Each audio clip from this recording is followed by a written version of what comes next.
mga bossing, may litratong ipinapakalat na si Senator Ping Lacson daw ho ay may kaugnayan sa mga diskaya. Ay, hindi pala ganun. Ang sabi niya, pasafe no? Kayo na ang humusga, something like that. Kay Ping Lacson at doon daw sa mga diskaya. Ngayon, mga bossing, sumagot agad-agad si Senator Ping Lacson. Kinumpirma niya na nagkaroon ng meeting sa mga diskayas. No, denies getting campaign funds. Ito naman no, mga kababayan, nung panahon, panahon pala ng ng election ho. Wala pang mga nabubuko, hindi pa nga nalalaman no, na yung mga diskaya na yan, meron silang mga di umano na mga ghost project. Kumbaga lahat kaibigan pa ng mga diskaya dati. Hanggang sa ang ginawa ng Pangulo ay nagsiyasat, nag-research, alamin kung sino yung mga top contractor sa ating bansa na laging nakakakuha ng mga proyekto galing sa gobyerno. At simula ho nun, lahat na mga boss chief amo sir ay nag-check,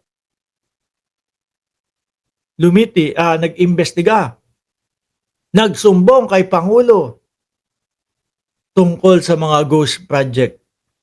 Sabi dito, Senate President pro tempore Panfilo Ping Lacson on Wednesday acknowledged that contractor Curly and Sara Diskaya, the couple at the center of the multi-billion pesos flood control scandal, had visited him ahead of the May 2025. Bumisita pala.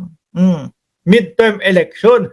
At opisina ni Senator Ping Lacson yung pinuntahan. Hindi si Ping Lacson ang pumunta. Siguro, ramdam na nila. Ganyan naman po ang mga politiko. Ganyan naman po ang mga tumatakbo.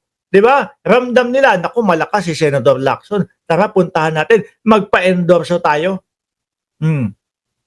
Tara, puntahan natin. Kaso mukhang tinanggihan ho sila. Mga bossing.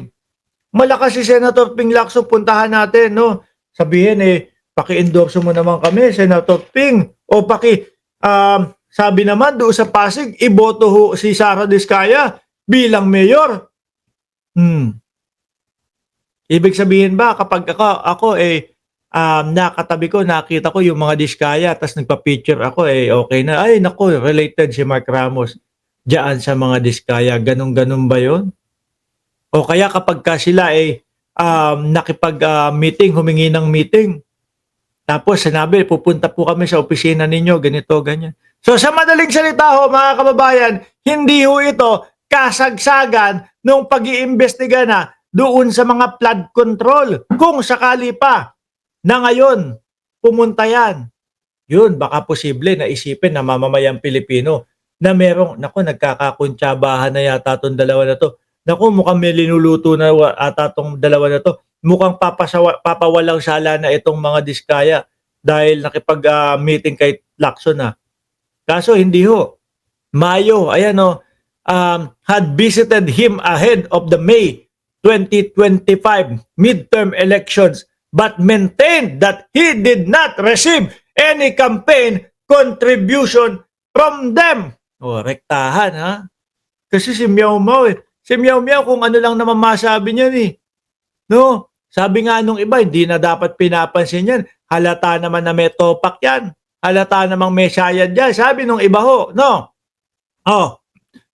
Lacson, who chairs the Senate Blue Ribbon Committee investigating the allegedly anomalous infrastructure project, confirmed a photo post on Facebook by Cavite Representative Kiko Barsaga showing him with the Diskaya. Eto ho kay Senator Lacson, mga bossing.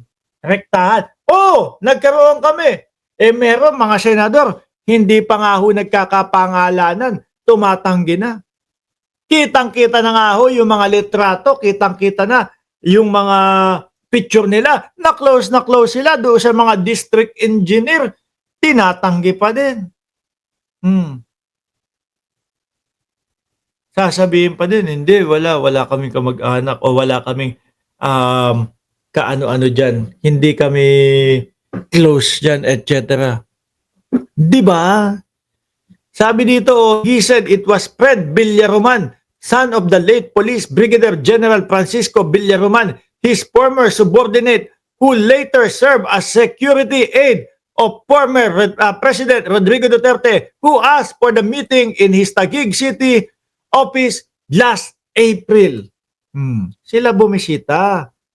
Baka nagpapa-endorso. Kaso wala sa timpla o wala sa panlasa ni Pampilo Lacson na ating senador ho. According to the Senator Villaroman and Dr. Joy Catampo, his supporters in Davao had wanted him to attend a political rally they organized in one of the Davao province. He said Pacifico Belisario Diskaya II, a son of the Diskayas, was once one of the nominees in Pinoy Ako Party List. Oh, nanalo kaya yon? Parang hindi ko naman naririnig yung Pinoy Ako Party List. No? Mukhang ibig sabihin, olats kapag hindi natin masyadong naririnig, mga kababayan. Sabi pa dito, sabi ni Senator Lacson, I beg off since a few other party list group were carrying my name in the sample ballot. I thought it was not a smart political move to join any party list rally. Correct nga naman no. No, yung iba ini-endorso sila tapos ini-endorso kayo. Ini-endorso nyo si Senator Ping Lacson, linagay nyo pa doon sa mga sample ballot ninyo. Tapos tingnan nyo, nasa Davao, ang ini-endorso naman pala, yung party list ng mga Diskaya. Yung party list ng anak ni Diskaya. Yari. Di ba? Sasabihin ng mga tao, tinabla tayo ni Lacson. Nasa mga sample ballot pa natin si Lacson. Tapos ngayon, ganyan na. Sinalisihan tayo. Ganyan ho ang iisipin. Wais din ho itong si Senador Ping Lacson, mga bossing. Tsaka baka nararamdaman niya na dati pa yan, ano?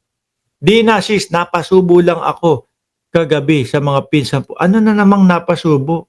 Kapag ka napasubo, yung nakikita ko dyan, ang naiisip ko si Harry Roque. Huwag nga kayong puro pasubo-subo dyan. Dagdag pa, by the way, I did not receive nor did the Diskaya offer any campaign contribution in whatever form. Wala namang pag-aalok at walang pagtanggap. Siyempre, pag walang pag-alok, walang pagtanggap ho. Di ba? Also, I did not have any idea who they were, hindi pala kilala, or their business since we didn't talk much. It was Fred Villaroman who did most of the talking. Naray ko. Sarap mag-inat. Hindi kasi, alam nyo ho mga kababayan, yung mga DDS, yung mga yan, maka-invento na lang ho yan no? Makakita na lang ng maliit na bagay, hindi muna nila i-research, biglang sasabihin na, nako kaya pala ganun at galit na galit. O kung ano man si Lacson dito sa mga Diskaya, may kaugnayan naman pala din dati. Nagkita naman din pala sila, kaibigan naman pala din nila. Ganyan ho ang style ho ng mga DDS, mga bossing. Di ba?